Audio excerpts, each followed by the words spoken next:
हनुमान, हनुमान कहाँ है? उसे भी बुला लो।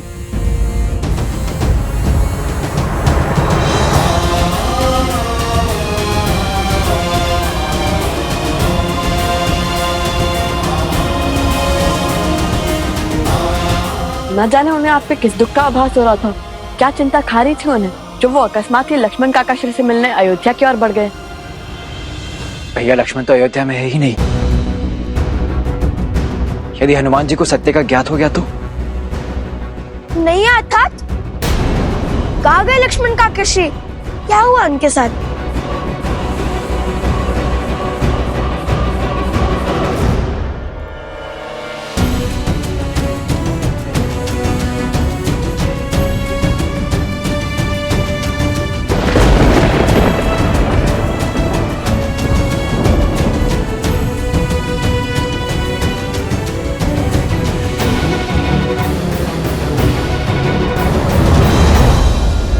प्रभु,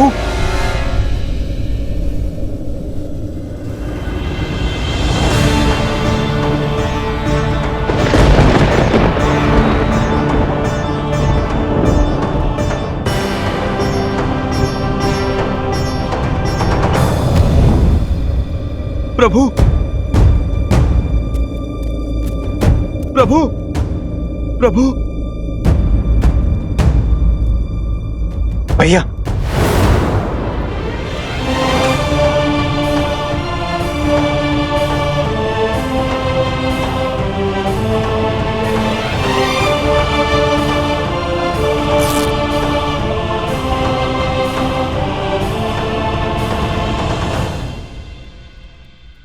यूं किसी को बिना बताए अयोध्या जाने का क्या अर्थ था हनुमान?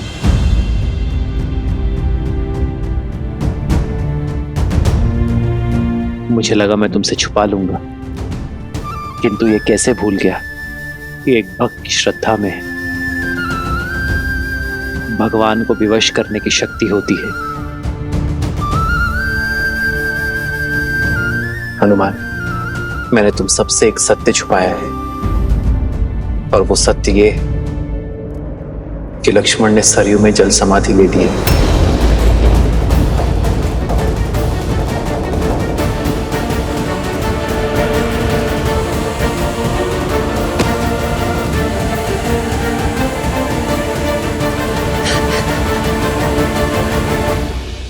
प्रभु, आपने लक्ष्मण भैया को रोका नहीं? रोका था हनुमान, बहुत रोका था, किंतु मेरे लक्ष्मण ने ना रुककर इस संसार में धर्म और वचन का उदाहरण स्थापित किया है। और मैं ये चाहता हूं कि मेरे पुत्र भी उसी मार्ग पर चले, धर्म और वचन की स्थापना के लिए अपने प्राण तक त्यागने को सज रहे। हनुमान, मैं जानता हूं दुख विराट है, किंतु ये समय टूटकर बिखरने का नहीं है। ये समय है स्वयं को संभालने का, हर संकट से लड़कर संसार की रक्षा करने का है।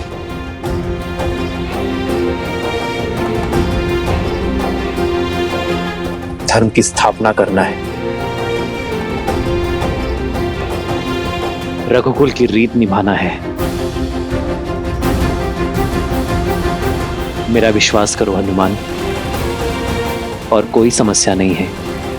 ये अयोध्या और अयोध्यापति सकुशल है, इसलिए तुम चिंता छोड़ो और लवकुश के साथ दिग्विजय की यात्रा में आगे बढ़ो। नहीं प्रभु, आप मुझे स्वयं से दूरी का दंश मत दीजिए।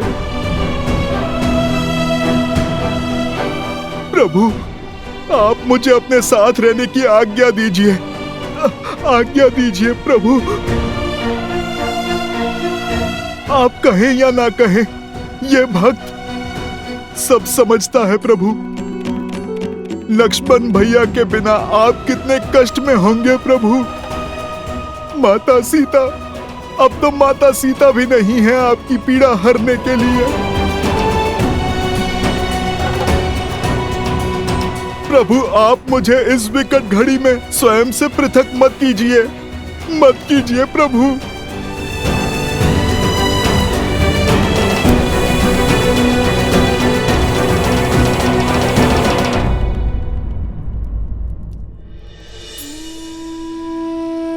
यदि आप हमारे कारण चिंतित हैं पिताश्री, तो आप व्यर्थ में ही व्यतीत हो रहे हैं।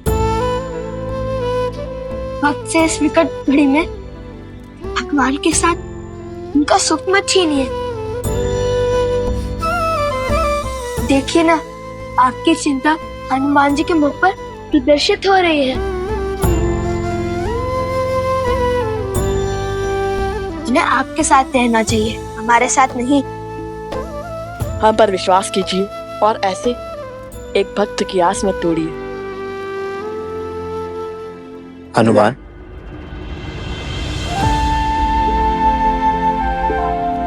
तो ठीक है,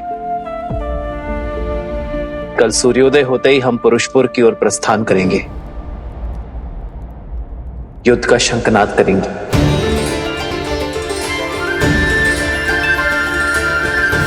और तुम भी हमारे साथ ही चलोगे हनुमान।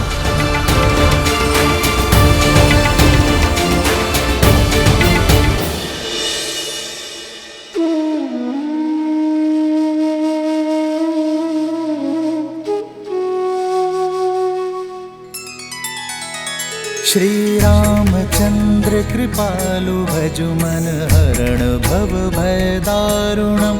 नव कंज लोचन कंज मुख कर कंज पद कंजारुणम। भगवान के अवतार का केवल नहीं गुणगान है, कैसे नारायण बने नर इसका पावन ज्ञान है। श्री राम श्री राम श्री राम श्री राम। आयुष्मान भव पुत्रो।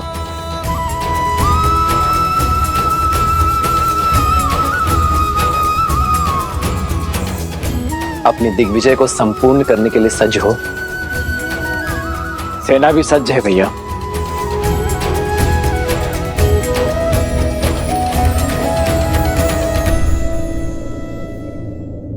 अपने दिग्विजय की मद में रघुकुल की रीत, सूर्यवंश की कीर्ति को मत भूल जाना पुत्रों। ये सदैव स्मरण रखना कि विजय केवल शस्त्र से ही नहीं, चरित्र से भी होती है।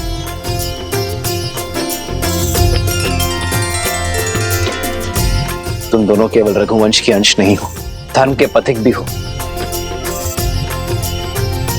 और ये यात्रा केवल भ्रमण नहीं, यह अध्ययन है, संसार का भी और स्वयं का भी। क्योंकि जो स्वयं पर विजय पा लेता है, उसे संसार कभी हरा नहीं सकता।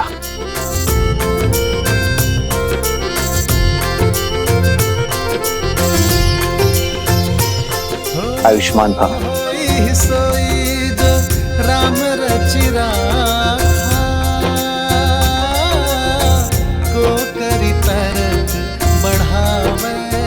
भरत, माताओं तक सूचना पहुंचा दी तुमने? जी भैया, संदेश भेजा जा चुका है।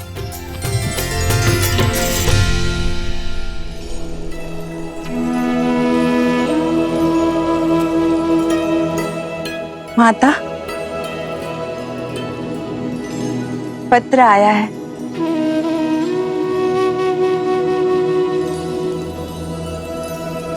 प्रभु ने आप दोनों की सुन ली। कल महाराज और भरत भैया की भेंट लव, कुश और हनुमान जी के साथ हुई, और रात्रि में भोजन भी उन लोगों ने साथ में ही किया। तुम सत्य कह रही। धन्यवाद नारायण, धन्यवाद।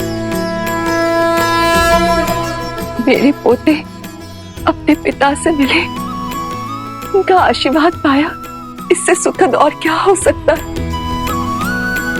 लव और कुश अपने भारत भ्रमण को संपूर्ण करने के लिए आगे बढ़ रहे हैं, और राम और भरत पुरुषपुर की ओर अग्रसर हैं, उन दुष्ट गंधर्व के अंत के लिए सज्ज है।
महाराज की जय हो।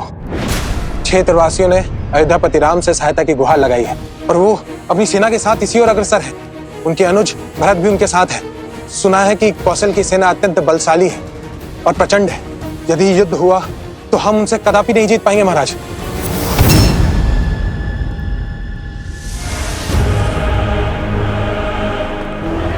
जिस सेना के विरुद्ध हमारी जीत असंभव है, वो युद्ध भूमि तक पहुंचेगी नहीं।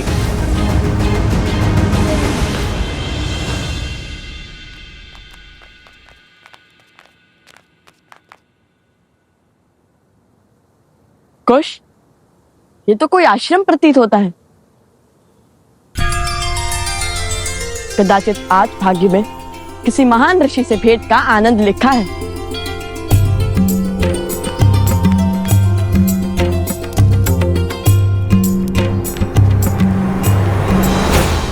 कौन हो तुम?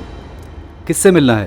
वेशभूषा से नहीं समझे मित्र, हम ऋषि कुमार हैं। महात्मा ऋषियों से मिलने का मन किया तो चले आए। ये कोई धर्मशाला नहीं है, ये ऋषि अगस्त का आश्रम है। यहाँ बिना उच्च ज्ञान, उच्च गुरु और उच्च कुल के बिना कोई प्रवेश नहीं कर सकता। ऋषियों से कुल और वंश नहीं पूछा जाता। साधुओं से मिलने के लिए कुल की नहीं, संस्कारों की आवश्यकता होती है। हम ज्ञान के लिए एक यात्रा पर निकले हैं। अंदर बैठे गुरुवर से भेंट करना चाहते हैं। अब तो जाने दीजिए उनमें भीतर। भीतर जाओगे? वो भी तुम दोनों? तुम दोनों इस क्षेत्र में रहने योग्य भी नहीं हो। गुरुवर के समीप जाना तो दूर की बात है।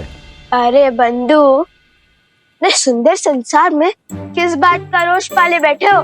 कोई समस्या है तो बताओ हमें। किसी ने दंड दिया है तो क्या सुनाओ? ये तो बड़े मायावी लगते हैं। इन्हें कैसे पता चला कि गुरुदेव द्वारा दंड स्वरूप हमें यहाँ पर खड़ा किया गया? पहेलियां मत बुझाओ, सत्य बताओ। तुम दोनों कैसे जानते हो कि हमें चिंता सता रही है? आपसे। मुझसे? भला मैंने कब बताया? समझ गया, ये दोनों केवल मायावी ही नहीं हैं, अत्यधिक चतुर भी हैं।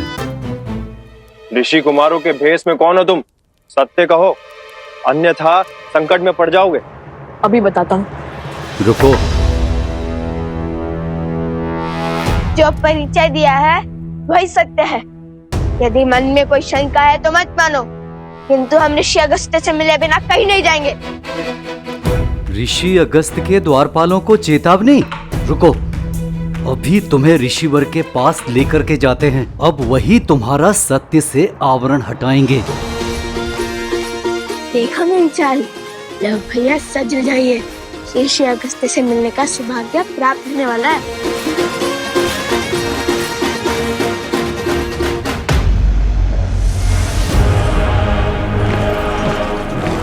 वो देखिए महाराज, राम की सेना घाटी में प्रवेश कर चुकी है।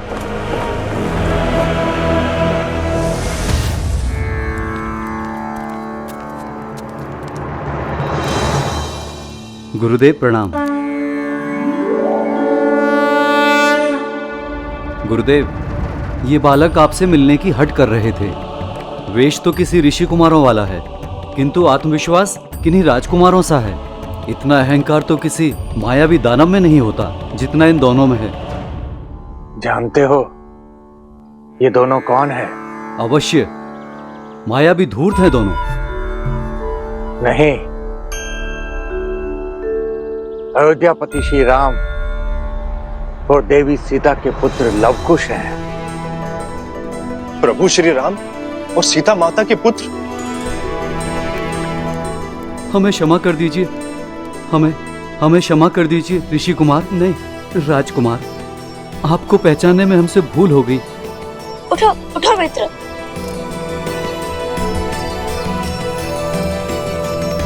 कर्तव्य भले ही राजकुमारों का निभाते हैं, किंतु मन से सदा ऋषि कुमार है। हम भारत भ्रमण पर निकले, हर अंतर, हर भेद को समाप्त करने निकले हैं हम, ना कि उसे बढ़ाने या उसका बढ़ावा देने। अति उत्तम। तुम्हारी वाणी में तुम्हारे हृदय की पवित्रता झलकती है।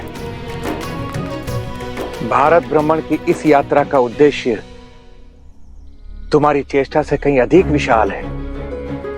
मुझे तो तुम दोनों की कब से प्रतीक्षा थी। हमारी प्रतीक्षा?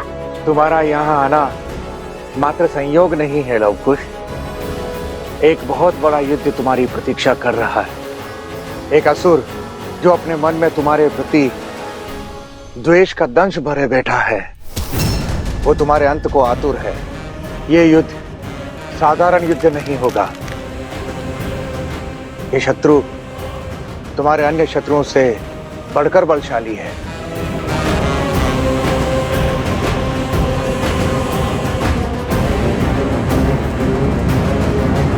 वो भी तुम दोनों की भांति पितृभक्त है, जो अपने पिता की मृत्यु का प्रतिशोध लेने का प्रण लिए बैठा है। कौन है वो असुर? कुंभकर्ण पुत्र देवावित।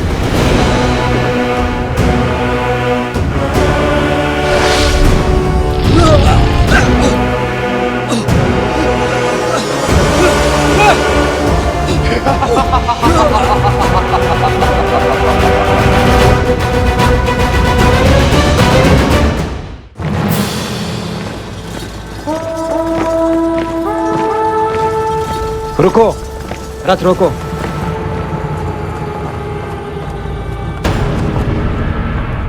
भरत, तुम सेना को लेकर आगे बढ़ो।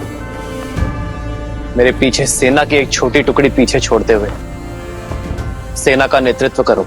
मैं तुम्हें इस युद्ध की बागडोर सौंपता हूं। ये मेरे लिए सम्मान की बात होगी भैया, विश्वास रखिए, मैं आपको निराश नहीं करूंगा। और भरत के होते हुए श्री राम को युद्ध भूमि में पग रखने की आवश्यकता नहीं होगी।